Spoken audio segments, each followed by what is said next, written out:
Super നൈറ്റിന്റെ ഒരു colourful energetic എപ്പിസോഡിലേക്ക് എല്ലാ മാന്യ പ്രേക്ഷകർക്കും സ്വാഗതം. ഞങ്ങൾ രണ്ടാളും മാത്രമല്ല, നമ്മുടെ കൂടെ ഇന്ന് മറ്റൊരാൾ കൂടി നമ്മുടെ ഈ വേദിയിലേക്ക് ജോയിൻ ചെയ്യുന്നുണ്ട്. അപ്പൊ അദ്ദേഹത്തിന് നമുക്ക് ഇങ്ങോട്ട് സ്വാഗതം ചെയ്യാം. നമ്മുടെ സ്വന്തം സാജു നവോദയ.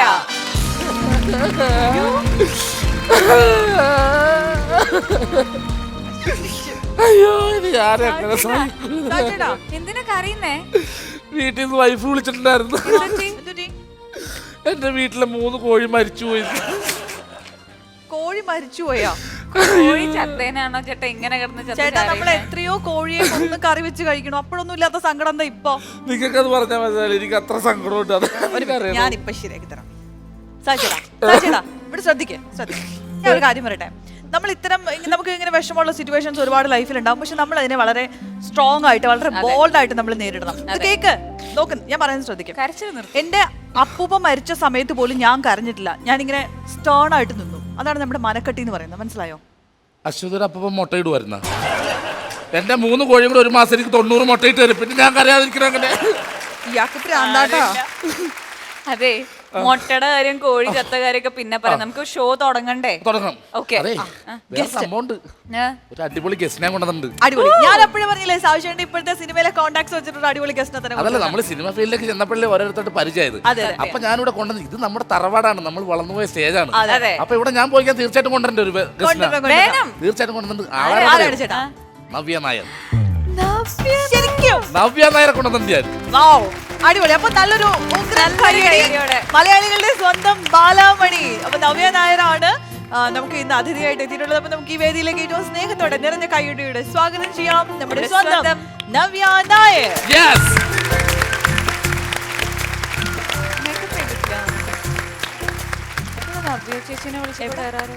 ഡാൻസ് ഒന്നും വന്നില്ല.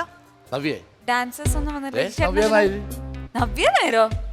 ഇയാളോ? താഴത്തെ നവ്യ ഹോട്ടൽ നടത്തുന്ന നായരാണ്. പുള്ളിനെ എല്ലാവരും നവ്യ നായരെന്നാ വിളിക്കുന്നത്. എന്റെ ചേട്ടാ, ഈ പുള്ളിനെ അറിയോ? നമ്മുടെ പുതിയ റെസ്റ്റോറന്റിന്റെ ആളാണിത്.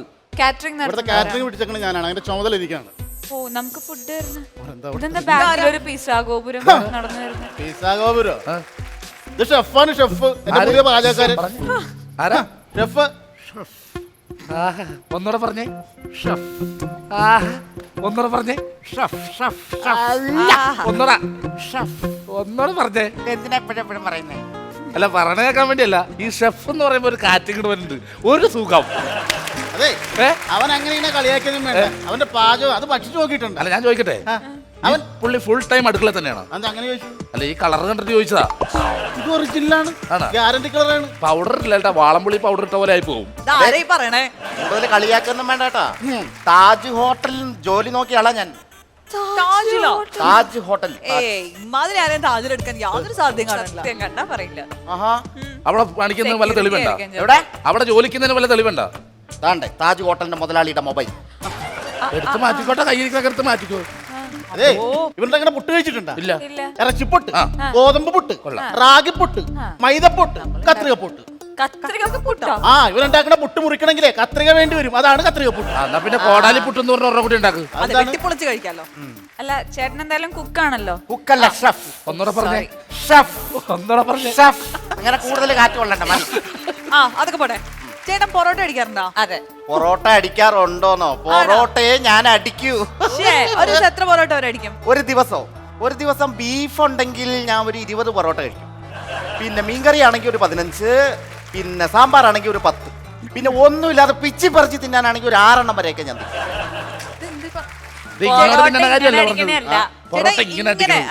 അതെങ്ങനെ വേണേലും അടിക്കാം. പക്ഷെ ഞാനത് ചെയ്യില്ല. 20 പൊറോട്ട കഴിക്കണം. 20 പൊറോട്ട എന്ന് പറഞ്ഞാൽ 10 എണ്ണം എനിക്ക്, 10 എണ്ണം എന്റെ വയറ്റിൽ കിടക്കുന്ന കൊക്കോ പുഴുവിന്. ഇവന്റെ കുഴപ്പമെന്ന് വെച്ചിട്ടുണ്ടെങ്കിൽ എന്റെ അടുക്കളയിലെ എല്ലാ പാത്രങ്ങളും പൊട്ടിക്കണ ഇവനാണ്. ഇവൻ പൊട്ടിച്ച പാത്രം ഉണ്ടായിരുന്നെങ്കിൽ എനിക്കിപ്പോ ഒരു പാത്രക്കട നടത്തായിരുന്നു. പൊട്ടി പാത്രം വാങ്ങാൻ ആള് വരും. കുഴപ്പം. എന്റെ ചേട്ടാ, ശരി, ഇപ്പൊ തല്ലൊന്നും കൂടണ്ട. എന്തായാലും നമുക്ക് ഭക്ഷണം തരാൻ വന്ന ആളല്ലേ. ഉച്ചയ്ക്കുള്ള ഫുഡ് നമുക്ക് പറയാം. ഓർഡർ ചെയ്തേ. ഓക്കെ, എനിക്ക് ഒരു ഉച്ചയ്ക്ക് ഒരു വെജ് പിസ്സ മതി. എനിക്ക് വെജ് പിസ്സ മതി. 8 പീസ് ആക്കണ, 4 പീസ് ആക്കണ? നോർമൽ പിസ്സ അത് വേണമെങ്കിൽ കട്ട് ചെയ്തിട്ട് 4 പീസ് വെട്ടോ പിസ്സ ഒന്നും കഴിക്കരുത്. അതെന്താ? അയ്യോ അത് കഴിക്കാൻ പാടില്ല, മോശം ഫുഡാണ്. അതെന്താ? നമ്മൾ ഈ പിസ്സ ഇങ്ങനെ കടിച്ചിങ്ങനെ വലിച്ചു കഴിയുമ്പോൾ ചക്കപ്പച്ച പോലത്തെ സാധനങ്ങൾ വരും. അതിന് പിസ്സ എന്നല്ലേ പേരുണ്ട, പശ എന്നാ പേരുണ്ട്. ചേട്ടാ പോട്ടെ, എന്താ വേണ്ട, അത് വേണ്ട. പിസ്സ വേണമെങ്കിൽ പിസ്സ വേണ്ട. നമുക്ക് KFC കിട്ടോ? ഓക്കെ. കിളവന്റെ ഫ്രൈഡ് ചിക്കൻ അല്ലേ? കിളവന്റെ ഫ്രൈഡ് ചിക്കൻ കണ്ണട കാർന്നൂര്. ഇതിപ്പോ സാധാരണ നമ്മൾ ഭക്ഷണം കഴിച്ചിട്ടാണ് ബക്കറ്റ് അന്വേഷിക്കാൻ പോകണം. ഇവിടെ ചെന്ന് കയറുമ്പോഴേക്കും എത്ര ബക്കറ്റ് വേണം? 2 ബക്കറ്റോ 3 ബക്കറ്റോ? അതൊന്നും വേണ്ട, നല്ല നാടൻ ഫുഡ് കഴിച്ചാൽ മതി. ശരി, ഒന്നും വേണ്ട, നിങ്ങൾ പറഞ്ഞോളൂ. മനു മനു സാജു മനു സാജു മനു സാജു. അതല്ല, ഇതെന്താ പറയുന്നേ? അല്ല, താൻ തന്റെ പേര് പറഞ്ഞു, ഞാൻ എന്റെ പേര് പറഞ്ഞു. അതല്ല, ഭക്ഷണത്തിന്റെ മെനു. ആ ഫുഡിന്റെ മെനു ഇതാണ്. എന്താ വേണ്ടത്? നമുക്കൊരു കാര്യം ചെയ്യാം. താഴെ കിടക്കുന്ന 3 പ്ലേറ്റ് പറഞ്ഞു. ഏറ്റവും താഴത്തുള്ളൊരു 3 പ്ലേറ്റ് വേണം. അതെന്റെ പേരാണ്, എന്നെ വിളിച്ചാ വേണമെങ്കിൽ ഞാൻ വരാം. പ്ലേറ്റ് കിട്ടിയല്ലേ? അതെന്റെ പേരാണ്. ഓക്കെ വെച്ചോ. അപ്പൊ ഞങ്ങൾക്ക് 3 പേർക്ക് 3 meals biryani. 3 meals biryani. Meals biryani സംഗതി ഉണ്ട്, പക്ഷേ ഈ പാത്രത്തില് ഏത് പാത്രത്തിൽ എടുക്കണമെന്നൊക്കെ ഏത് പാത്രം 3 മീൽസ് ബിരിയാണി. ഞാൻ കളഞ്ഞിട്ട് പോകട്ടോ, എനിക്കിതൊന്നും അറിഞ്ഞൂടാ. എട്ടാക്കിട്ട് വരാട്ടാ. എട്ടായിരുന്നോ? ഇല്ല ചെല്ല്. ഒറ്റക്കിരുന്ന് ഉണ്ടാക്കത്തുള്ളൂ. എനിക്ക് ഉച്ചക്ക് കിട്ടണേ. ഉച്ചക്ക 3 ദിവസം കഴിഞ്ഞാലും കിട്ടിയല്ലേ. ഓക്കെ തുടങ്ങാം. നമ്മൾ ഇന്നത്തെ ഗസ്റ്റിനെ നമുക്ക് സ്വാഗതം ചെയ്യാം അല്ലേ? യെസ്. ഇന്ന് നമുക്ക് അതിഥിയായിട്ട് എത്തിയിട്ടുള്ളത് എല്ലാ മലയാളികൾക്കും ഒരുപോലെ പ്രിയങ്കരനായ ഒരു വ്യക്തിയാണ്. ഒട്ടനവധി കാരിക്കേച്ചർ ഷോകളിലൂടെയും സ്റ്റേജ് ഷോകളിലൂടെയും സിനിമകളിലൂടെയും മലയാളികൾക്ക് സുപരിചിതനായ ശ്രീ ജയരാജ് വാര്യർ.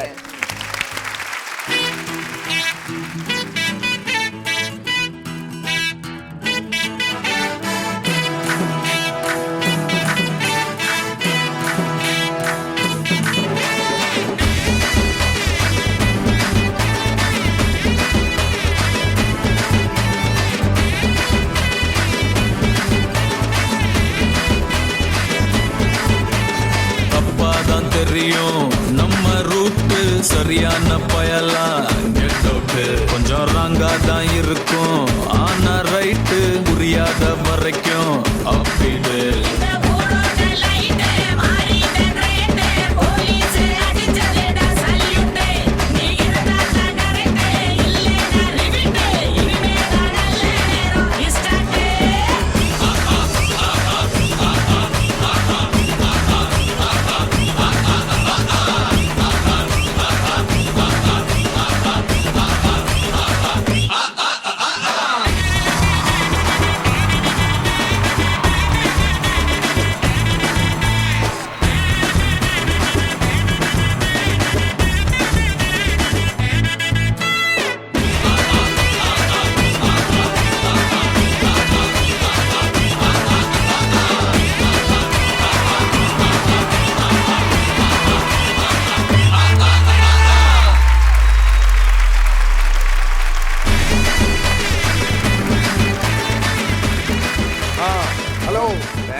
വളരെ സന്തോഷം. വളരെ സന്തോഷം. നമസ്കാരം. നമസ്കാരം. പണ്ട് ദുബായിൽ വെച്ച് കണ്ടാണ് ഇവിടെ കാണുന്നത്. അപ്പോൾ നിങ്ങളോടൊപ്പം ഇങ്ങനെ നിൽക്കാൻ കഴിഞ്ഞതിൽ എനിക്ക് വേറൊരു ഭാഗ്യമുണ്ട്. കാരണം ഞാൻ ഇത് കുറേ കാലമായിട്ട് ഈ എപ്പിസോഡിൽ എപ്പോഴാണ് വരേണ്ടത് എന്നിങ്ങനെ കാത്തിരിക്കുകയായിരുന്നു. അല്ല ഞങ്ങൾക്കും ഭയങ്കര സന്തോഷം. ഈ ഫ്ലോറിലേക്ക് ചേട്ടനോട് വന്ന ചേട്ടനെ കൊണ്ടെത്തിച്ചതിൽ വളരെ സന്തോഷം. സാധാരണ ഇപ്പൊ ഇവിടെ ഏതെങ്കിലും ഒരു ഗസ്റ്റ് വന്ന് നിൽക്കുമ്പോഴേക്കും നമ്മൾ ഇനിയിപ്പം എന്ത് ചോദിക്കണം എന്ത് പറയിപ്പിക്കണം എന്ന് നമുക്ക് ഭയങ്കര കൺഫ്യൂഷൻ ഉണ്ട്. പക്ഷെ ചേട്ടന്റെ ഫേസ് അവിടെ കണ്ടപ്പോൾ തന്നെ നമുക്ക് സമാധാനമായി. ഓ ഈ എപ്പിസോഡ് ഇനിയിപ്പോ നമ്മൾ ഒന്നിനെ കുറിച്ചും ടെൻഷൻ അടിക്കണം, ചേട്ടൻ അങ്ങ് ടേക്കപ്പ് ചെയ്തോളൂ. നമ്മൾ അങ്ങോട്ട് ചോദിക്കണ്ട, ഒക്കെ നമ്മളോട് ഇങ്ങോട്ട് ചോദിച്ചോളും എല്ലാ കാര്യങ്ങളാണ്. വേറെ മിമിക്രിയ വരുന്നെങ്കിൽ പാട്ടുകാരാ പറഞ്ഞാൽ അവരോട് ചോദിക്കുന്ന ഒരു പരിധിയുണ്ട്. ഇത് നമുക്ക് എന്ത് ചോദിച്ചാലും എല്ലാത്തിനും ആൻസർ ഉണ്ടാവും. അല്ല ഇവർ രണ്ടുപേരും ഈ പറയുന്നതിന്റെ കാര്യം എന്താ? ഇവർക്ക് വയ്യേ ചോദിക്കാൻ? അല്ല ചോദിക്കാൻ എന്തോ ആരോഗ്യ പ്രശ്നമൊന്നുമില്ലല്ലോ. അതല്ല അതുകൊണ്ടൊന്നും അല്ല ചേട്ടാ, കയ്യിൽ നിൽക്കുമെന്നുള്ള പേടി ശരിക്കും ആ ഒരു പേടി നല്ലോണം ഉണ്ട്. ചേട്ടാ നമ്മുടെ ഈ റേഞ്ചിലൊക്കെ തന്നെ നിൽക്കണം. തീർച്ചയായും. അല്ല ഞാൻ നിങ്ങളെയാണ് ഇപ്പൊ ഒബ്സർവ് ചെയ്യുന്നത് ഏതൊക്കെ തരത്തില് ഓഡിയൻസ് ചേട്ടനെയാണ് ഒബ്സർവ് ചെയ്യുന്നത്. അവിടെ പറയൂ, എന്താണ് ഏറ്റവും പുതിയ വിശേഷങ്ങൾ? അവിടെ തുടങ്ങാം. പുതിയ വിശേഷങ്ങൾ എന്ന് പറഞ്ഞാൽ എന്റെ വിശേഷം തന്നെ വിശേഷം. എന്താ പറയാ, എല്ലാ ദിവസവും വൈകുന്നേരം ഡിഫറെന്റ് ആയിട്ടുള്ള പ്രേക്ഷകരുടെ മുമ്പിൽ പെർഫോം ചെയ്തുകൊണ്ടിരിക്കുക. വല്ലപ്പോഴൊക്കെ ഒരു സിനിമയിൽ അഭിനയിക്കുക. അതിപ്പോ ഇനി അടുത്ത് ചേറ്റുവ ഷാജഹാനായിട്ടും ചേറ്റുവ ഷാജഹാൻ അനാർക്കലിയില് വല്ലപ്പോഴും അഭിനയിക്കുന്നത് കുറിക്കുള്ള അതെ രീതിയിലാണ് അതെ അല്ല അതിപ്പോ അനാർക്കലി, ചാർലി, കാട്ടുമാക്കാൻ അങ്ങനെ. ഇനിയിപ്പോ ഉള്ളത് മരുഭൂമിയിലെ ആന എന്ന് പറഞ്ഞ പടം, വി കെ പ്രകാശിന്റെ ബിജു മേനോൻ നായകനായിട്ടുള്ള ബിജു മേനോൻ നായകനായിട്ടുള്ള പടം. അതൊരു തൃശ്ശൂർ പറഞ്ഞു. അപ്പൊ അതിൽ എന്തായാലും ചെറിയൊരു വേഷം ഞാനും ഉണ്ട് അതിനകത്ത്. ഉണ്ടല്ലേ? നമുക്ക് എന്തായാലും തൃശ്ശൂർ വെച്ച് ഒന്നിച്ച് കാണാം. തീർച്ചയായിട്ടും. അതായത് നമ്മുടെ എന്റെ ഹോം ടൗണിൽ തന്നെ ഒരു സിനിമ നടക്കുക എന്ന് പറയുമ്പോൾ അതും ഒരു സന്തോഷമാണ്. അപ്പോൾ എൻ്റെ ഒരു വലിയ ബ്രേക്കിന് ആദ്യം ഞാൻ കുറച്ച് സിനിമയിൽ അഭിനയിച്ചു. അത് കഴിഞ്ഞ് ഞാൻ വരുന്നൊരു സിനിമ പ്രാഞ്ചേട്ടനാണ്. 2010 നമ്മുടെ സുഹൃത്ത് രഞ്ജിത്തിന്റെ അത് തൃശ്ശൂരായിരുന്നു. അത് കഴിഞ്ഞ് തിരുവമ്പാടി തമ്പാൻ തൃശ്ശൂരായിരുന്നു. അത് കഴിഞ്ഞ് ഭാര്യ അത്ര പോരാ ആ സിനിമയിൽ അതും തൃശ്ശൂരായിരുന്നു. അതിനെ തുടർന്ന് വന്ന പുണ്യാളൻ അഗർബത്തീസ് തൃശ്ശൂരായിരുന്നു. അപ്പൊ വീണ്ടും ഒരു തൃശ്ശൂർ സിനിമ എന്ന് പറയുമ്പോൾ അത് ഒരു തൃശ്ശൂർക്കാരെന്നുള്ള എനിക്ക് മാത്രമല്ല, തൃശ്ശൂർ ഭാഷയ്ക്ക് അതിന്റെ ഒരു താളം ഉണ്ടല്ലോ. തൃശ്ശൂർ ഭാഷയിൽ നല്ല സുഗന്ധത്തിന് വാസനയ്ക്ക് പറയാന്ന് അറിയാം. ഞാന് ഗുരുവായൂരിൽ വരുമ്പോ കളഭം കൊണ്ടുവന്നതാണ്. ചെറിയ കുട്ടിയാ. അപ്പൊ എന്റെ കൂടെ പഠിക്കുന്ന പയ്യൻ ചോദിച്ചു, എന്തൊരു പ്രത്യേക സൂര് എന്ത് ഒരു പ്രത്യേക സൂര് വരുന്നുണ്ടല്ലോ പറഞ്ഞു. ഇത് കളഭത്തിന്റെ ആന്തൊരു സാധനം കാണിച്ചു കൊടുത്തു. ചന്തല്ലേ? അതെ. ശരിക്കും ഭയങ്കര രസമായിട്ട് 25 വർഷം പൂർത്തിയാക്കുകയാണ് കാരിക്കേച്ചർ ഷോസിൽ. 25 വർഷം കഴിഞ്ഞു എന്ന് പറയാം. എന്നിരുന്നാലും 25 എന്നൊക്കെ പറയാം. അതെ 25 വർഷം കഴിഞ്ഞു ചേട്ടൻ കാരിക്കേച്ചർ. അപ്പൊ നല്ലൊരു കൈയടി ചേട്ടനാ. കാരണം ഞാൻ സ്കൂളിൽ പഠിക്കുന്ന എന്റെ ചെറുപ്രായത്തിലാണ് ഞങ്ങളുടെ പള്ളിയിൽ ഒന്ന് ചേട്ടൻ പ്രോഗ്രാം ചെയ്ത ഉദയംപേര് കൊച്ചുപള്ളിയിൽ വന്നിട്ട് പ്രോഗ്രാം ചെയ്തായിരുന്നു. ഉദയംപേരൂര്. അതെ അതെ. അന്നാണ് ഞാൻ കാരിക്കേച്ചർ പ്രോഗ്രാം ആദ്യമായിട്ട് കാണുന്നത്. ജയരാജേട്ടൻ ഞാൻ ആ കാലത്ത് ഇവരെയൊക്കെ കണ്ടിട്ടുണ്ട്. ഇവരൊക്കെ അല്ല ഇവരൊക്കെ അന്നും അവതാരകരാണോ? അന്ന് ഇതൊക്കെ തന്നെയായിരുന്നു. അന്ന് ഇന്നും എപ്പോഴും ഒരേപോലെ എന്താ ചെയ്യാൻ. അപ്പൊ അന്ന് ചേട്ടൻ അവിടെ ചെയ്തതിൽ നമ്മൾ ഈ വസ്ത്രധാരണത്തെ കുറിച്ച് ഒരു പരിപാടി ചേട്ടൻ ചെയ്തായിരുന്നു. ആണുങ്ങളുടെ വസ്ത്രധാരണം പണ്ട് മുതലുള്ളത്, അതുപോലെ തന്നെ പെൺകുട്ടികളുടെ വസ്ത്രധാരണം പണ്ട് മുതൽ ഇപ്പൊ വരെയുള്ള ഒരു ഇത് ചെയ്തായിരുന്നു. വസ്ത്രധാരണം ഈ അവസ്ഥയായി ഇതൊക്കെ മുന്നിൽ കണ്ടു. ഞാനും അപ്പോഴേ വിചാരിച്ച ഇത് ഇടണ്ട. അല്ല ഈ വസ്ത്രധാരണം എന്ന് പറഞ്ഞു കഴിഞ്ഞാൽ നമ്മള് ഒരു ഷോള കിട്ടി നമുക്ക് കാണിക്കായിരുന്നു. നമ്മുടെ സ്ത്രീകളുടെ ശരീരത്തിൽ ആദ്യകാലത്ത് ഒരു തോർത്തുമുണ്ട് വീണപ്പോഴാണ് നാണം മറച്ചത്. പിന്നെയാണ് അത് സെറ്റ് മുണ്ടിലേക്കും 6 മീറ്റർ നീളമുള്ള ഇങ്ങനെ എടുത്ത് ഇങ്ങനെ എടുത്ത് അല്ലേ ഇപ്പൊ എല്ലായിടത്തും ഒളി ക്യാമറകളാ, സൂക്ഷിച്ചോണം കേട്ടോ. സാരി വന്നത്, സാരിക്ക് ഒരു അനിയത്തിയായി വന്നത് ഹാഫ് സാരി ആയിരുന്നു. ഞാനൊക്കെ കോളേജ് പഠിച്ചിരുന്ന കാലത്ത് എൻ്റെ കൂടെ പഠിച്ചിരുന്ന സുന്ദരിമാരായ പെൺകുട്ടികളുണ്ടായിരുന്നു. അവരൊക്കെ സാധാരണ ദിവസം ഇങ്ങനെ ജരാജ് പക്ഷെ അവര് ഹാഫ് സാരി ഉടുത്ത് വരുമ്പോ അവര് പ്രാവിനെ പോലെ നടക്കുക. ഈ കുട്ടികൾ അങ്ങനെയല്ല കേട്ടോ നടക്കുക. ഹാഫ് സാരി കൊടുത്ത് വരുമ്പോ ഒരു കാലൊക്കെ പ്രാവ്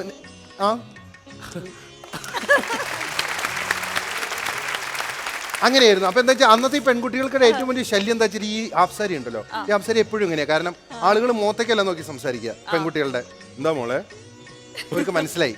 അതങ്ങ് ഉപേക്ഷിച്ചു അവര്. കാരണം വെച്ചാൽ ഈ പുരുഷന്മാരുടെ കണ്ണുകൊണ്ടുള്ള കടുകുറൊക്കെ ലയിച്ചിട്ട് ഈ ആപ്സാരി ഉപേക്ഷിക്കുകയാണ്. പിന്നെ ആപ്സാരി ഒരു 84, 85, 86 ആ കാലത്തൊക്കെ മലയാളത്തിൽ നമ്മുടെ കേരളത്തിൽ ആപ്സാരി കണ്ടില്ല. തമിഴ് പാട്ടിലും തമിഴ് സിനിമയിലൊക്കെ ഉണ്ടായിരുന്നു. പിന്നീടാണ് ഒരു 90s ലാസ്റ്റിലാണ് ഇങ്ങനെ ഇടുന്ന ഇതിനെ തിരിച്ചു വെർട്ടിക്കൽ ആയിട്ടുള്ള ഈ ഒബ്ജക്റ്റിനെ ഹൊറിസോണ്ടലാക്കി. അതാണ് നോർത്ത് ഇന്ത്യയിൽ നിന്നും വന്ന അതിപ്രശസ്തമായ വസ്ത്രധാരണത്തിൽ മലയാളികളുടെ ഏറ്റവും കൂടുതൽ ഇതിറങ്ങിയ കാലത്ത് നമുക്ക് അധികം ചാനലൊന്നും ഇല്ലാത്തതുകൊണ്ട് ഇത് കൃത്യമായി ഇവിടെ കിടന്നു. പിന്നെ ചാനലുകൾ പെരുകാൻ തുടങ്ങിയപ്പോൾ ഫാഷൻ ചാനലുകളും അതിനപ്പുറത്തെ ചാനലുകളെല്ലാം വരാൻ തുടങ്ങിയപ്പോൾ ഇതിങ്ങനെ പതുക്കെ കയറി. അന്ന് ഇങ്ങനെ വെച്ചിട്ട് എടി 4 പിന്നെടുക്കടി പിന്നെടുത്തിട്ടാണ് ഭംഗിയായിട്ട് നടന്നിരുന്നു. ചാനലുകൾ പെരുകാൻ തുടങ്ങിയപ്പോൾ പൊങ്ങാൻ തുടങ്ങി. പൊങ്ങി 100 ചാനലായി, 150ആയി, ഫാഷൻ ചാനലായി, വാട്സാപ്പായി, നവമാധ്യമങ്ങളായി, കയറിപ്പോയി. ഇപ്പൊ എന്തായി? കഴുത്തിൽ വെറും ഒരു വേണ്ടി വന്നാൽ ആത്മഹത്യ ചെയ്യാം, അതല്ലെങ്കിൽ എന്തും ചെയ്യാം. അങ്ങനെ അപ്പോൾ അങ്ങനെ വന്ന ഷോളിൽ വന്ന മാറ്റം അങ്ങനെ അവന് ഒരുപാട്. ഇതേ ഷോള് തന്നെ മറ്റു പല രീതിയിലും ഇങ്ങനെയൊക്കെ വെച്ച് കഴിഞ്ഞാൽ ഈ അവതാരകന്മാരല്ല, നമ്മുടെ ഇന്റർനാഷണൽ ചാനലിലെ അവതാരകന്മാരാവും. ഈ ഷാള് തന്നെ ഇടത്തെ ഷോൾഡറിലും ഇട്ട് കഴിഞ്ഞാൽ നമ്മൾ ആരാവും? യജമാനാവും. നീ പോയിട്ട് ആരും. ഇത് വലത്തെ ഷോൾഡർ ഇട്ട് കഴിഞ്ഞാൽ വൃത്തിനാവും. ഇതെടുത്ത് കയ്യിലിട്ട് കഴിഞ്ഞാൽ രാജാ പട്ട ഇതെടുത്ത് അരയിൽ കെട്ടിക്കഴിഞ്ഞാൽ ഭൃത്യനിൽ ഭൃത്യൻ ഭൃത്യന്റെ അനിയൻ ഇതായി മാറും. ഇത് തലയെ കൊണ്ട് ഇട്ട് കഴിഞ്ഞാൽ പണ്ട് കാലത്ത് ഷാപ്പി കേറാം എന്നൊരു അല്ല ഈ ഷോൾ കുറച്ച് ട്രാൻസ്പാരന്റ് ആയിരുന്നു, കുഴപ്പമില്ല.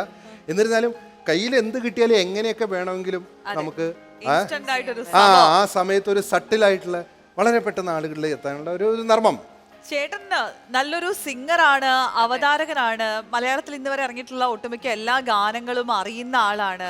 അതിലെ ആക്ടേഴ്സിനെ, അതുപോലെ അതിന്റെ മ്യൂസിക് ഡയറക്ടറിനെ, ലിറിസിസ്റ്റിനെ ഒക്കെ ഡീറ്റെയിൽ ആയിട്ട് അറിയുന്ന ഒരു എൻസൈക്ലോപീഡിയ തന്നെ വേണമെങ്കിൽ പറയാം. അങ്ങനെ ഒരാളാണ് നമുക്ക് മുമ്പിൽ കിട്ടിയിട്ടുള്ളത്. തീർച്ചയായിട്ടും. അപ്പൊ ഞങ്ങളൊരു ചെറിയൊരു ടെസ്റ്റ് നടത്തട്ടെ. ഞങ്ങളൊരു പാട്ടിന്റെ ഇടക്കുന്ന ഒരു വരി അല്ല ഒരു വാക്ക് പറയാം.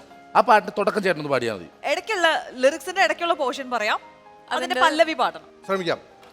ഓക്കെ. എന്തായാലും എല്ലാം തുടക്കം വെക്കണം. അശ്വതി ഇല്ല, അശ്വതി തന്നെ പറയും. Aswathy, A for Aswathy. അത് തന്നെ ഓക്കെ, എന്നാ ഞാൻ ആയിൽ തുടങ്ങുന്ന ഒരു വാക്ക് തന്നെ പറയാം. അമ്പാടി പൈക്കിടാവ്. അമ്പാടി പൈക്കിടാവ്. അമ്മ മനസ്സ് തങ്ക മനസ്സ് മുറ്റത്തെ തുളസി പോലെ. അമ്മ മനസ്സ് തങ്ക മനസ്സ് മുറ്റത്തെ തുളസി പോലെ. ഈ തിരുമുമ്പിൽ വന്നു നിന്നാൽ ഞാൻ അമ്പാടി പൈക്കിടാവ്. ഗ്യാപ്പ് വേണ്ട, പെട്ടെന്ന് പറഞ്ഞു. കസ്തൂരിമാനല്ലേ നീ? കസ്തൂരി കൽപ്പാന്ത കാലത്തോളം കാതരേ നീയൻ മുന്നിൽ കൽഹാരഹാരവുമായി നിൽക്കും. കൽപ്പാന്ത കാലത്തോളം കാതരേ നീയൻ മുന്നിൽ കൽഹാരഹാരവുമായി നിൽക്കും. കല്യാണരൂപനാകും കണ്ണന്റെ കരളിനെ കവർന്ന രാധികയെ പോലെ. കവർന്ന രാധികയെ പോലെ. ഇത് നമ്മുടെ ഇത് എഴുതിയ ആളെയാണ് ആളുകൾക്ക് അറിയാൻ സാധ്യതയില്ല. അദ്ദേഹം ശ്രീമൂലനഗരം വിജയൻ എന്ന് പറഞ്ഞ ഒരു വലിയ നാടക പ്രവർത്തകനായിരുന്നു, എഴുത്തുകാരനായിരുന്നു, നാടകകൃത്തായിരുന്നു, സംവിധായകനായിരുന്നു, ചലച്ചിത്ര നടനായിരുന്നു, പിന്നെ സംഗീതം വിദ്യാരംഭ മാഷ്. ഇതിന്റെ അനുപലവിയിലാണ് കസ്തൂരി മാനല്ലോ. കണ്ണടച്ചാലും എൻ്റെ കൺമുമ്പിലൊഴുകുന്ന കല്ലോലിനിയല്ലോ നീ. അങ്ങനെ വരും അത്. കന്മതപ്പൂ വിടർന്നാൽ കലിവിടുന്ന കസ്തൂരി മാനല്ലോ നീ. അതെ അതെ. അപ്പൊ പിടിച്ചോ. വരുന്നു ഭാരത പൗരൻ. വരുന്നു ഭാരത പൗരൻ. വരുന്നു ഭാരത പൗരൻ. വരുന്നു ഭാരത പൗരൻ. വരുന്നു ഗംഗാ യമുന.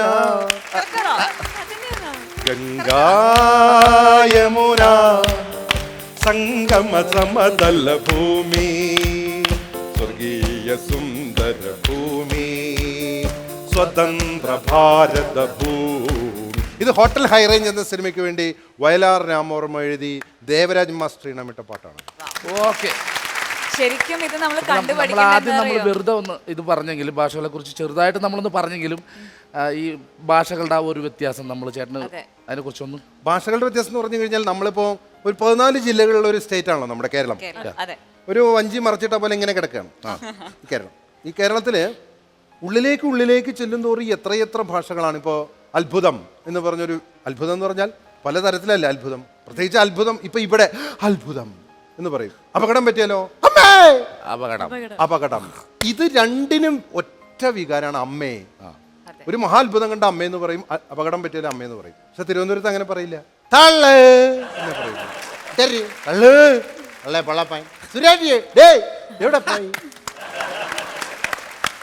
എന്തായാലും അണ്ണ നമ്മുടെ ഒരു പരിപാടികളോട് അവതരിപ്പിച്ചല്ല എന്ന് സുരാജ് പറയും. അപ്പൊ അങ്ങനെ ഇപ്പൊ അത് നമ്മള് കൊല്ലം ജില്ലയിൽ വരികയാണെങ്കിൽ തിരുവനന്തപുരത്ത് എന്തരാണെങ്കിൽ കൊല്ലത്ത് വരുമ്പോ എന്തുവാ എന്തുവാ എന്തുവാ ആണിനെയും വിളിക്കും, പെണ്ണിനെയും വിളിക്കും. അപ്പൊ നിങ്ങൾ തമ്മിൽ സംസാരിക്കുമ്പോൾ ചിലപ്പോൾ എടീന്ന് വിളിക്കും. അവിടെ അങ്ങനെ അശ്വത ഇങ്ങ് വന്നേ ദേവികേ അങ്ങനെയാണ് പറയുന്നത്.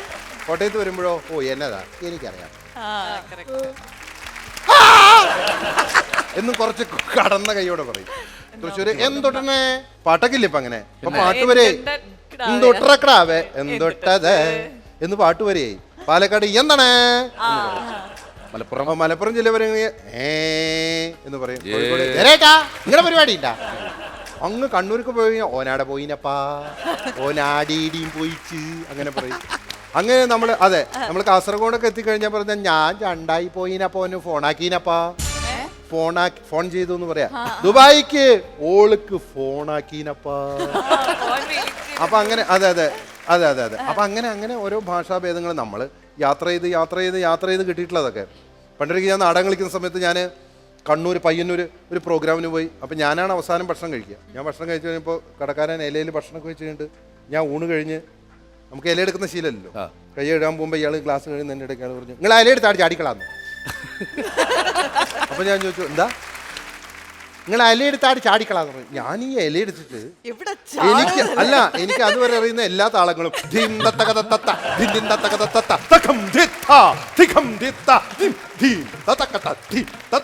ഞാൻ ഇതെടുത്തിട്ട് ഫുൾ ചാടി അവസാനം അയാള് ഇതൊക്കെ ഈ പ്രകടനം നടക്കുമ്പോ ഇയാൾ എന്നെ നോക്കിന്ന് അങ്ങനെ അവസാനം അയാൾ ഇലയും മേടിച്ച് അങ്ങോട്ട് കളഞ്ഞു. അപ്പൊ അതാണ് ഇലയെടുത്ത് ചാടിക്കളി. അത് ഓരോ അനുഭവങ്ങളോ ഓരോ സ്ഥലത്തിൽ നിന്ന് അനുഭവങ്ങളാണ്. പക്ഷെ ഇതെല്ലാവരും ഇങ്ങനത്തെ ശൈലിയാണ്. പാട്ട് പാടുമ്പോൾ വലിയ പ്രശ്നം ഉണ്ടാവാറില്ലല്ലേ? അല്ല, ഓരോ ജില്ലയ്ക്കും പാട്ടുണ്ട്. അല്ലല്ലോ തിരുവനന്തപുരത്ത്. ഇപ്പോ തിരുവനന്തപുരത്തുകാരോട് വെച്ച് പാടാൻ പറഞ്ഞ യാഴിലോ പാല പൂവരങ്ങള് പട പിടിച്ചു വ്യാളിമലയിൽ എന്നാ കോട്ടയത്ത് പാട്ട് പാടുമ്പോ അങ്ങനെ ആയിരിക്കില്ല. അവര് പാടുമ്പോ പൂമുഖവാതിൽക്കൽ സ്നേഹം വിടർത്തുന്ന പൂന്തിങ്കളാകുന്നു ഭാര്യ, എന്റെ ഭാര്യ. ഭാരതം എന്നാൽ ഭർത്താക്കന്മാരെ ഭരണി സൂക്ഷിക്കുന്ന ഭാര്യമാരില്ല. അതെ. കണ്ണൂർ ജില്ലയ്ക്ക് അതിന്റെ പ്രത്യേകത ഉണ്ട്. വേളിക്ക് വെളുപ്പാങ്കാലം എനക്ക് നിനക്ക് വേളിക്ക് വെളുപ്പാങ്കാലം താലിക്കു കുരുത്തോല. അപ്പൊ അങ്ങനെ ഓരോ ഭാഷയുടെയും പ്രത്യേകത. മലപ്പുറം കൂടെ പറയോ? മലപ്പുറത്ത് പണ്ടുണ്ടായിട്ടുള്ള കഥയാണ് കേട്ടോ. ഒരു പ്രോഗ്രാമിന് പോയപ്പോ ഈ അന്താക്ഷരി പരിപാടിയായിരുന്നു. അപ്പൊ ഒരു മലപ്പുറത്തുകാരനെ ഞാൻ വിളിച്ചിട്ട് പറഞ്ഞു നീ വെച്ചിട്ട് പാട്ട് പാടൂ. അപ്പൊ അയാൾ എന്നോട് ചോദിച്ചു നീ അല്ല നാ മതിയാ? അല്ല, നീ വെച്ച് പാടണം. എന്താ നിങ്ങളുടെ പേര്? അബൂബക്കർ. എവിടെ വീട്? പരപ്പനങ്ങാടി. നീ വെച്ചിട്ട് പാടൂ. അയാൾ പാടിയെന്താ അറിയോ? ജിമ്മധു പകരു ജിമ്മലർ ചൊരിയു അനുരാഗ പൗർണമിയെ ജിമായല്ലേ മറയല്ലേ നീല നില ഒളിയ ജിമ്മധു പകരു. അപ്പൊ ചോദിച്ചു നിങ്ങളോട് ഞാൻ അല്ല നിങ്ങളോട് ഞാൻ നീ വെച്ച് പാടാനല്ലേ പറഞ്ഞു. ഞങ്ങളുടെ നാട്ടിൽ നീ എന്ന് പറയില്ല, പിന്നെന്താ പറയാ? ജി എന്നാ പറയാ. അപ്പൊ അങ്ങനെ നമ്മുടെ യാത്രാവേളകളിലും നമ്മുടെ സൗഹൃദങ്ങളിലും കിട്ടുന്ന ഇതൊക്കെ ആളുകൾക്ക് ഒത്തിരി യാത്രകളൊക്കെ അല്ല ഇത് എന്തുകൊണ്ടാണ് ചെയ്യണത് പറയാം. ഇത് ചെയ്യുന്നത് എന്തുകൊണ്ടാ വെച്ചാല് ഇപ്പൊ നമ്മുടെ പ്രാദേശിക ഭാഷകളെല്ലാം ഇല്ലാതായിക്കൊണ്ടിരിക്കുക. ഞാനിത് ഓരോ ഭാഷയും ഇഷ്ടപ്പെട്ടിട്ടാണ് ചെയ്യുന്നത്. ഈ നമ്മുടെ റീജിയണൽ ആയിട്ടുള്ള ഭാഷകളെല്ലാം പോയിട്ട് എല്ലാ നെക്സ്റ്റ് ജനറേഷൻ അടുത്ത ജനറേഷൻ സംഭവിക്കാൻ പോകുന്നത് ഇതുപോലുള്ള നാട്ടുഭാഷകളൊക്കെ ഇല്ലാതാവും. ഇത് എല്ലാ കുട്ടികളും ഒരുപോലെയും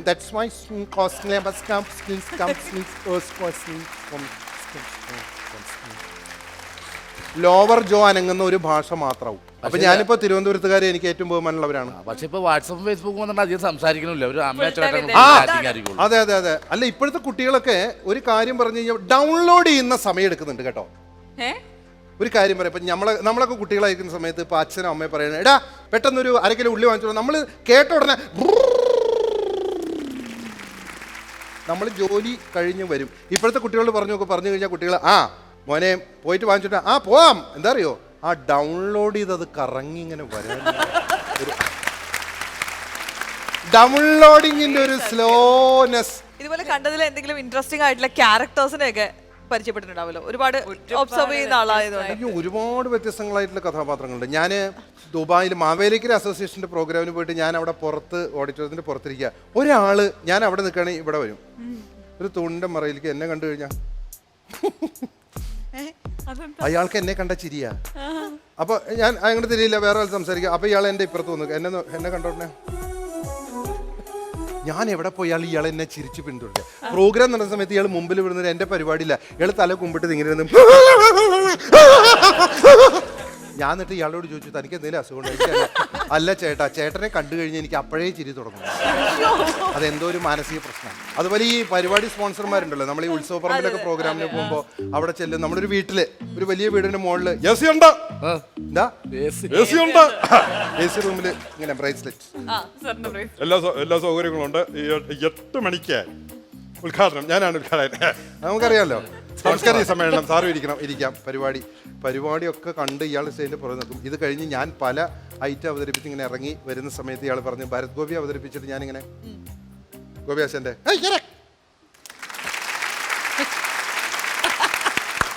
ഭരത് ഗോപിയാശാനെ അവതരിപ്പിച്ച് ഇതുപോലെ ജനങ്ങളെ കൈയടിച്ച് ഇറങ്ങി വരുമ്പോൾ ഈ സ്പോൺസർ എന്നോട് പറയാ, ആ ഭരത് സുരേഷ് ഗോപിയുടെ പരിപാടി ഗംഭീരായി. നമ്മളെ മുന്നിൽ നിൽക്കുന്ന ലോകം മുഴുവൻ സഞ്ചരിച്ച ഒരു വ്യക്തി എന്ന് തന്നെ നമുക്ക് പറയാം. എപ്പോഴും നമ്മൾ പറയില്ല രാജ്യം ഉണ്ടോ? അതെ, മാപ്പ് എടുത്ത് വെച്ച് നോക്കണായിരിക്കല്ലോ ഇനി. മാപ്പ് ഇല്ല, എല്ലായിടത്തും പോകുമ്പോഴും എന്തെങ്കിലും അവിടുന്ന് എല്ലാം ഓരോന്നായിട്ട് കളക്ട് ചെയ്തിട്ട് ചില ആളുകളെ നമ്മൾ ഒബ്സർവ് ചെയ്യും. അവിടെ ചെന്ന് ഈ ഒബ്സർവേഷൻ എന്ന് പറഞ്ഞാൽ ഇറ്റ്സ് എ പ്രോസസ് ഓഫ്, അതൊരു പ്രത്യേക തരം പ്രോസസ്സ്. അത് നമ്മൾ വളരെ ബോധപൂർവം ഒബ്സർവ് ചെയ്യാൻ പറ്റില്ല. നമ്മൾ അറിയാതെ അങ്ങ് ചെന്ന് വീഴും. പിന്നെ അതങ്ങ് ചെയ്യാൻ എളുപ്പമായിരിക്കും. അപ്പൊ അങ്ങനെ പലരെയും ചെയ്തിട്ടുണ്ട്, പലരെയും നമ്മൾ കണ്ടുമുട്ടിയിട്ടുണ്ട്, പലരെയും അവതരിപ്പിച്ചിട്ടുണ്ട്. ആരെയാണ് അവതരിപ്പിക്കുന്നത് അവർക്ക് പോലും ഇഷ്ടപ്പെടണം. അതാണ് റിയൽ. അവരെ വേദനിപ്പിക്കാത്ത രീതിയിൽ. അതെ. ഇപ്പൊ നമ്മുടെ പൊളിറ്റീഷ്യൻസ് ഒക്കെ അവർക്കൊക്കെ ഇത് വലിയ ഇഷ്ടമാണ്. പലപ്പോഴും പല പൊളിറ്റീഷ്യൻസ് എന്നോട് നേരിട്ട് പറഞ്ഞിട്ടുണ്ട്. ചേട്ടൻ എന്തായാലും പൊളിറ്റീഷ്യൻസ് കുറെ ചെയ്യണമല്ലോ. എന്തായാലും നമ്മളുടെ ഈ ഓഡിയൻസിന് വേണ്ടിയിട്ട് നല്ല. അപ്പോ ഇതാരാന്ന് ഓഡിയൻസ് പറയും. Actually that's why I am telling that I am not coming Kerala. എന്നെ സംബന്ധിച്ചിടത്തോളം ഒരിക്കലും കേരള രാഷ്ട്രീയത്തിലേക്ക് തിരിച്ചു വരാൻ ഞാൻ ആഗ്രഹിക്കുന്നു. You know one thing, India facing problems, not only north east but also west. അതുകൊണ്ട് നമ്മളെല്ലാവരും, പ്രത്യേകിച്ചും കോൺഗ്രസ്സുകാരായ നമ്മളെല്ലാവരും ഒറ്റക്കെറ്റായി നിൽക്കണം. പക്ഷെ ഞാൻ ഒറ്റയ്ക്ക് നിന്നോളാം. കെറ്റിൽ പെറ്റുപോയാൽ എന്നെ എല്ലാവരും കൂടെ പൂച്ചും എന്നിങ്ങനെ പറയുന്ന എല്ലാവർക്കും മനസ്സിലായിട്ടുണ്ട്. എക്സ്പ്ലനേഷൻ ആവശ്യമില്ല. അതെ, ഇതൊക്കെ എല്ലാവർക്കും എന്താ ഏറ്റവും പെട്ടെന്ന്, അതായത് എന്നെ സംബന്ധിച്ചിടത്തോളം എനിക്ക് പിതൃതുല്യൻ എന്നാണ് അവര് പറഞ്ഞത്. ഒരു മകൾക്ക് പിതാവിന് എന്തും കൊടുക്കാമല്ലോ. അല്ലെങ്കിൽ മകള് പിതാവിന് കോടി, ഇത് കോടിയാണ്, കോടി ഷർട്ട്, കോടി മുണ്ട്, അങ്ങനെ എന്തോ കോടി കൊടുത്തു. അതിന് തെളിവുണ്ടോ? ഒരു തെളിവില്ല. അങ്ങനെ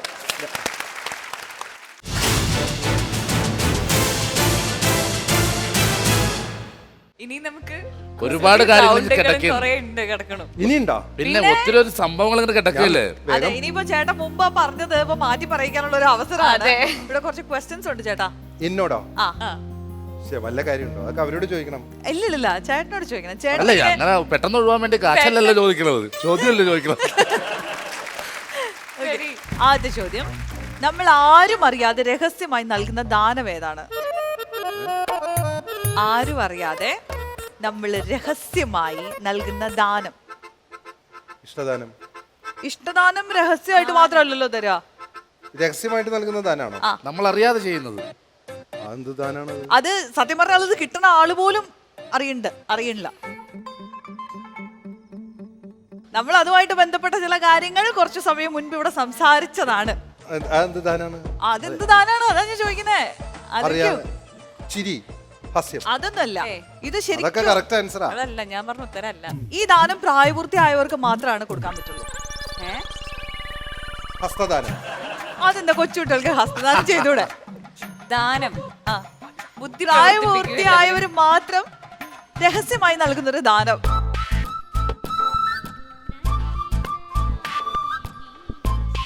പറഞ്ഞോ? അവിടെ പറഞ്ഞു. അവിടെ ഉറക്കെ പറയൂ.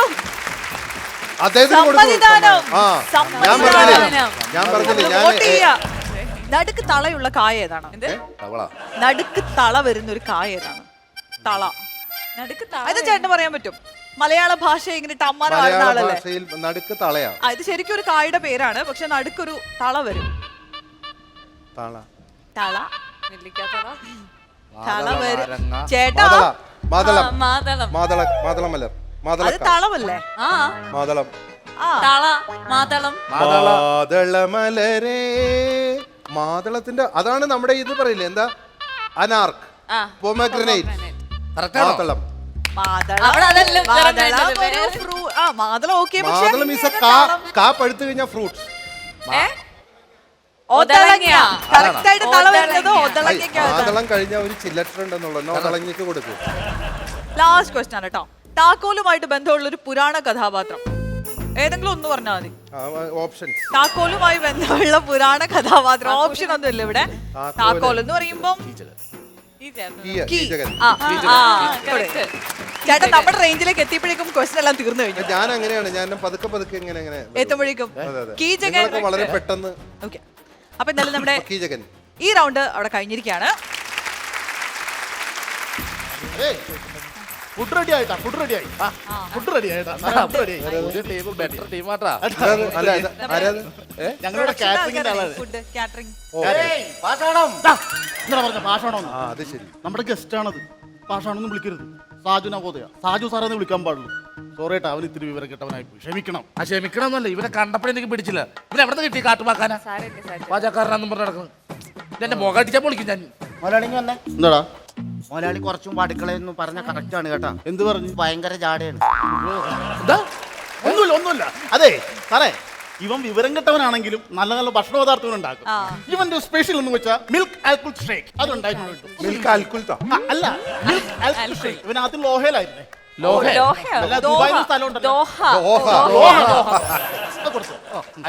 ഇതാണ് നിനക്ക് വിവരമില്ലെന്ന് പറയണത്.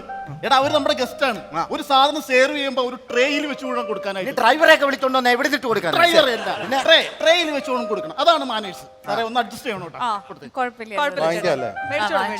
സാധനമൊക്കെ നല്ലതായിരിക്കും. സംഭവം നല്ലതായിരിക്കും. അടുത്ത ഗസ്റ്റ് വരുമ്പോ റിപ്പീറ്റ് ചെയ്യല്ലേ? ഞാൻ തന്നെ ഉണ്ടാക്കിയത്. അതെ കുടിക്കാൻ പറ്റില്ല. ഗസ്റ്റിനെ മനസ്സിലായ? പിന്നെ എനിക്ക് മനസ്സിലായി. അയ്യോ രമേഷ് പിഷാരടി. ധർമ്മജൻ പോൾ കാട്ടി. അതെ, ഈ ടീമുകളെ അധികം ഇവിടെ വെച്ചോണ്ടിരിക്കാൻ പറ്റില്ല കേട്ടോ. അല്ല ചേട്ടാ, ഞാൻ ഒരു കാര്യം ചെയ്യാം, ഞാനിത് കുടിച്ചു കഴിഞ്ഞാൽ കുടിച്ചോളൂ. അത് അവർക്ക് അറിയാനിട്ടല്ലേ, പേരറിയാനിട്ടായിരിക്കാം. കുടിക്കല്ലേ? കുടിച്ചോളൂ. സംഭവമൊക്കെ നല്ലതായിരിക്കും. എങ്ങനെയുണ്ട്? എന്ത് സാറേ? എന്ത് സാറേ? ഇതെന്താണ് ഇത്? ഇതെന്താ സാധനം? ഇത് മിൽക്ക് ആൽക്കുൽ ഷേക്ക്. Milk shake. ഇതിന് മധുരമില്ലല്ലോ. എവിടെ നോക്കട്ടെ? നോക്ക്, മധുരം ഇടാതെ മിൽക്ക് ഷേക്ക്. ഹൈ, ഞാൻ ഇതുപോലെ അടുക്കള വെച്ച് 10 പ്രാവശ്യം വരണ്ടിട്ട് അതെ, കുഴപ്പമില്ല. സോറി സർ, നമുക്ക് ഇതൊന്നും വേണ്ട. മാതിരി മനുഷ്യന്മാരെ നമ്മൾ കണ്ടിട്ടില്ല. ഒരു കാര്യം ചെയ്യും, ആ വെള്ളം അങ്ങ് തന്നെ. വെള്ളമെങ്കിലും കൊടുക്കും. അതെ, വെള്ളമെങ്കിലും കുടിച്ചിട്ട് ചാവാം. അതേ ഉണ്ടാവുള്ളൂ കുടിക്കാൻ പറ്റുന്ന ഒരു സാധനം. കുടിക്കാലോ അല്ലേ? അതെ അതെ, കുറച്ചേ കുടിക്കാവുള്ളേ. ഞാൻ അടിയിൽ ഒരു കുഞ്ഞു ഗോൾഡ് ഫിഷിനെ ഇട്ടിട്ടുണ്ട്. നീ എന്നെ നാണം കെടുക്കുമല്ലോ. ഇവനെ ജോലിക്ക് വെച്ച് എന്നെ വേണം തല്ലാനായിട്ട്. നീ ജോലിക്കണ്ട എന്റെ കൂട്ടത്തിൽ. മുതലാളി അങ്ങനെയുള്ള വർത്താനം പറയല്ലോ. പിന്നെ ഞാൻ ഇന്ന് വെളുപ്പിന് സത്യമായ ഒരു സ്വപ്നം കണ്ടു. ഞാനിങ്ങനെ രാജാവിനെ പോലെ നിൽക്കുക. എനിക്ക് ചുറ്റും മേശയിൽ ആഹാര പദാർത്ഥങ്ങൾ, ഉഗ്രം ഫുഡ്സ്. ഞാൻ രാജാവിനെ പോലെ ഇങ്ങനെ നിൽക്കുക. നീ എന്റെ രാജാവിനെ പോലെ നിൽക്കുന്ന സ്വപ്നമല്ലടാ. ഇന്ത്യൻ കോപ്പി ഹൗസിലെ സപ്ലയർ ആയിട്ട് നിൽക്കുന്ന സ്വപ്നം നീ കണ്ടത്. എനിക്ക് കുറെ കാലമായിട്ടുള്ള ഒരു സംശയമാണ്, ഇവരെന്തിനാ ഇങ്ങനത്തെ ക്യാപ്പ് വെക്കുന്നതെന്ന്. ഇങ്ങനത്തെ തൊപ്പി ക്യാപ്പ് ഞങ്ങൾക്ക് അത്യാവശ്യമാണ്. അല്ല, ഇവിടെ ഇത്രയും ക്യാപ്പ് വെക്കണ കാര്യമില്ല. പൊക്കത്തിലല്ലേ ചെറിയൊരു ക്യാപ്പ് വെച്ചപ്പോൾ നിന്റെ മുഖത്തിന് ഐശ്വര്യം പോണത്. അതല്ല, എനിക്ക് ക്യാപ്പ് വേണം. നിനക്ക് വേണമായിരിക്കും, പക്ഷെ നമുക്ക് ഇവിടെ വേണ്ട ക്യാപ്പല്ലേ. ഞാനും പലതവണ ആലോചിച്ചു വെക്കണേന്ന്. ഇവിടെ ഞങ്ങൾക്ക് ക്യാപ്പും ക്യാപ്പും ഒന്നും വേണ്ട. നോക്കാം. ഭയങ്കര നീ ഇത് കണ്ടിരിക്കുള്ളൂ. നിന്നെ ഇന്ന് എപ്പോഴും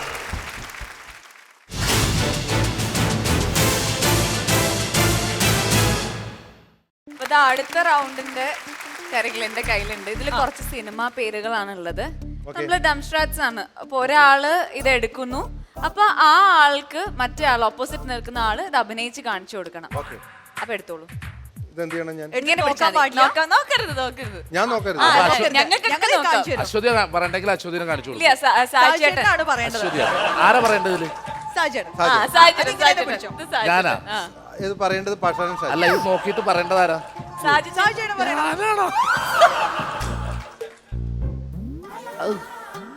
വാള, വടക്കൻ വീരകാർ, അഴകിയ രാവണൻ. ഞാൻ ഭയങ്കര ബുദ്ധിയല്ലേ ശരിക്കും കേട്ടോ. ഞാനേ ഓ ഭയങ്കരനാട്ടാ. ഞാൻ വെറുതെ ഗ്രേറ്റ്. ഇനി അടുത്തത് സാജു ചേട്ടന് കൊടുക്കാം. സാജു ചേട്ടൻ എടുത്തിട്ട് ജയരാജേട്ടൻ. എന്താണ് എന്റെ പേരാണ് എഴുതി വെച്ചേക്കുന്നത്? ചുമട്.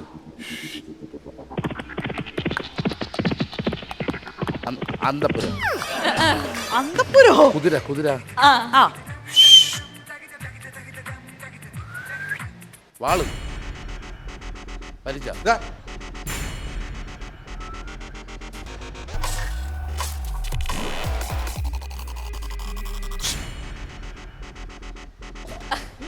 കുതിര ഇവർ രണ്ടുപേരും പുറത്താക്കുന്നുണ്ട്.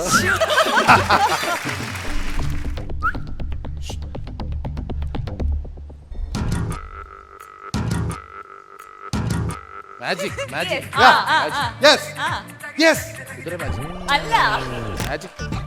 മലയാളം. അതിന് മലയാളല്ലേ? കൺകെട്ട്. മാന്ത്രിക. കുതിര. അല്ല, പറച്ചിൽ ഞങ്ങൾ മാത്രമല്ലേ ഉള്ളൂ. ഇനിയിപ്പോ ദേവിക എടുത്തിട്ട് ദേവിക എടുക്കും, ഞാൻ ആക്ട് ചെയ്ത് കാണിക്കാം. അത് ദേവിക എടുക്കും, ഞാൻ ആക്ട് ചെയ്ത് കാണിക്കാം. അങ്ങോട്ട് കാണിക്കും. ഞാൻ എടുത്തു. ഈശ്വരാ. വലിയും വലിയും വലിയും വലിയും വലിയ വലിയും വലിയും ആ വലിയ മലയാളം. ശ്രദ്ധിക്കണ്ട. Okay, film. വലിയ 4 വാക്കുകളാണുള്ളത്. ഓക്കെ, 1 4 5 വാക്കം. ആദ്യത്തത്. ഓക്കെ, മാൻ. അല്ല. പോത്ത്. പശു. Correct correct. ക്രാവ്. മാൻ. ക്രാവ്. വെള്ളം കോരുന്നു. പശു. കിടാവ്. ആ യെസ്. അതിനെയും കുട്ടിയോ? ആ കഴിഞ്ഞ ആഴ്ച പ്രസവിച്ചത്. പശുക്കുട്ടി. പശുക്കിടാവ്. പശുക്കിടാവ്. അല്ലാതെ പിന്നെ കറക്കണേനും പശു എന്നല്ലേ പറയാ? അതിനു മുന്നേ അത് കഴിഞ്ഞിട്ട് വേറെ പുള്ളിപ്പശു. കുഞ്ഞിപ്പശു. ആ പുള്ളിപ്പശു. കുട്ടിപ്പശു. കാളക്കിടാവ്. പശു തന്നെയല്ലേ? അതെ അതെ അതെ. അല്ല, കാളക്കിടാവ്. പോത്ത്. ബീഫ്. ആട്. ആട്. ആദ്യത്തെ പേര് ആട്. രണ്ടാമത്തത് ഒരു കുഞ്ഞാട്. കുഞ്ഞാട്. ഭൂതം. അഭൂതം. ആട്. കുഞ്ഞാട്. ആട് ഒരു ഭീകരജീവി. എനിക്ക് വയ്യ. ആ ഭീകരജീവി ഞാൻ കാണിച്ചു പോക്ക് പെട്ടെന്ന് മനസ്സിലായത്. അപ്പൊ ഇനി ജയരാജേട്ടൻ അഭിനയിക്കുക. അശ്വതി എടുത്തോളൂ.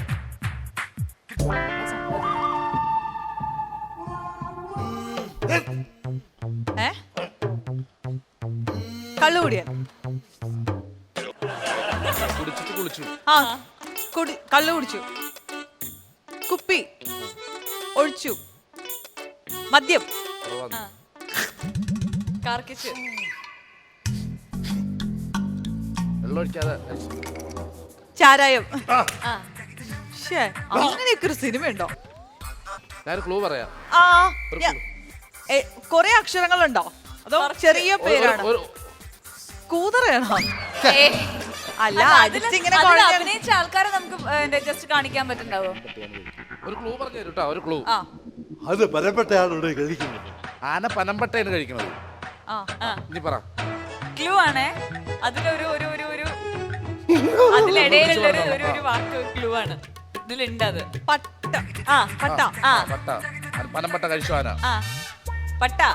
ആന ആന പനമ്പട്ട ബാക്കിയുണ്ട്. ഇനി പട്ടയിലാണോ സ്റ്റാർട്ട് ചെയ്യണേ? പട്ടയിലാണോ സ്റ്റാർട്ട് ചെയ്യണേ? പട്ട. പട്ട. പട്ടച്ചാര. ഇതെന്താ അമ്പലത്തിലൊക്കെ ചെയ്യണ ഒരു കാര്യം. അമ്പലത്തിലാന്ന് പറഞ്ഞ അമ്പലത്തിലൊക്കെ ചെയ്യണ ഒരു കാര്യം.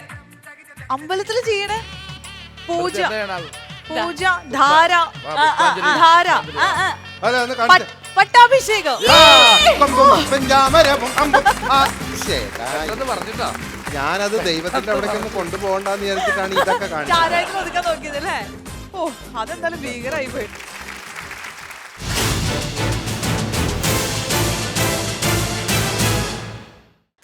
അപ്പൊ എന്തായാലും ചേട്ടൻ ഇവിടെ നമ്മുടെ ഈ വേദിയിൽ എത്തിയതും നമ്മുടെ അടുത്ത് ഒരുപാട് കാര്യങ്ങളൊക്കെ സംസാരിച്ചു, ഒരുപാട് സന്തോഷമുള്ള നിമിഷങ്ങളൊക്കെ ഷെയർ ചെയ്തു, നമ്മൾ ഒരുപാട് ചിരിച്ചു.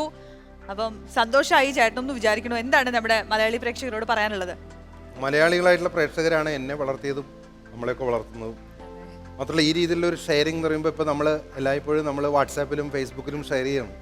അപ്പോൾ ഇങ്ങനെ ഒരു ഷെയറിംഗ് കൂടി ആയപ്പോൾ എനിക്ക് വളരെ സന്തോഷം. ഈ പരിപാടിയിൽ പങ്കെടുക്കാൻ കഴിഞ്ഞാൽ നമ്മുടെ ഷാജിയെ കാണാൻ കഴിഞ്ഞതിൽ, ദേവിക കാണാൻ കഴിഞ്ഞതിൽ, അശ്വതിയെ കാണാൻ കഴിഞ്ഞ സന്തോഷം. എല്ലാവർക്കും എൻ്റെ ഹൃദയം നിറഞ്ഞ പൂരാശംസ. അപ്പൊ എന്തായാലും നമുക്ക് വൈൻഡപ്പ് ചെയ്യുമ്പോഴേക്കും ഇതൊരു ഗംഭീര എപ്പിസോഡായിരുന്നു ചേട്ടാ. അതുകൊണ്ട് നമുക്ക് നല്ല അടിപൊളിയായിട്ട് തന്നെ വൈൻഡപ്പ് ചെയ്യണം. അപ്പൊ നമുക്ക് ചേറ്റുവ ഷാജഹാന്റെ പാട്ടായാലോ? തീർച്ചയായിട്ടും. അനാർക്കലിയിലെ പാട്ട് ദേവിക കൂടെ പാടും. സപ്പോർട്ട് ചെയ്യാം. അപ്പൊ നമ്മുടെ രാജീവ് നായർ അതിന്റെ പ്രൊഡ്യൂസറിനെ പാട്ട് എഴുതിയിട്ടുള്ളത്, വിദ്യാസാഗറിന്റെ ഈണം, ചേറ്റുവ ഷാജഹാൻ അഭിനയിച്ച പാട്ട്. അത് നമുക്ക് ഈ ഓഡിയൻസിന്റെ ഒക്കെ സപ്പോർട്ടോട് കൂടി എല്ലാവരുടെ സപ്പോർട്ടില്ലേ? കോമഡി സൂപ്പർ നൈറ്റിന്റെ മറ്റൊരു തകർപ്പൻ എപ്പിസോഡ് ഇതാ ഇവിടെ അവസാനിക്കുകയാണ്. വീണ്ടും ഇതിലും കൂടുതൽ സന്തോഷത്തോടെ ചിരിയോടെ നമുക്ക് നാളെ കാണാം. Bye bye.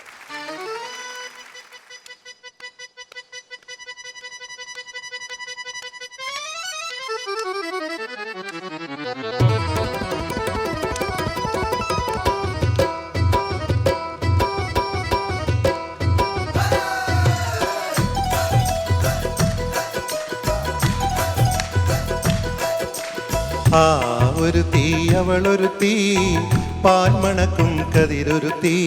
ആ ഒരു തീ അവളൊരു തീ, പാൽമണക്കും കതിരൊരു തീ. ഒരു തീ അന്നെന്നെ പിരിഞ്ഞ നേരത്തു പൊഴിഞ്ഞതൊക്കെയും പാഴില, കരഞ്ഞു നീലിച്ച കനവിലൊക്കെയും കരിമുകിലിൻ ചാകരാ.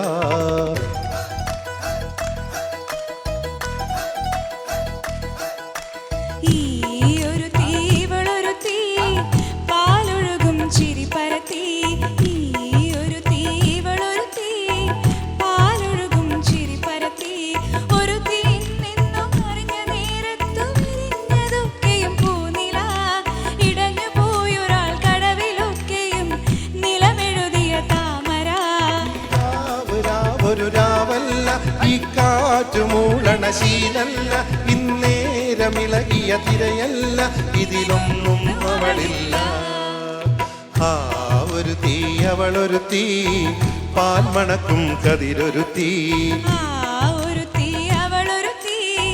പാൽമണക്കും കതിരൊരു തീ. Okay, thank you.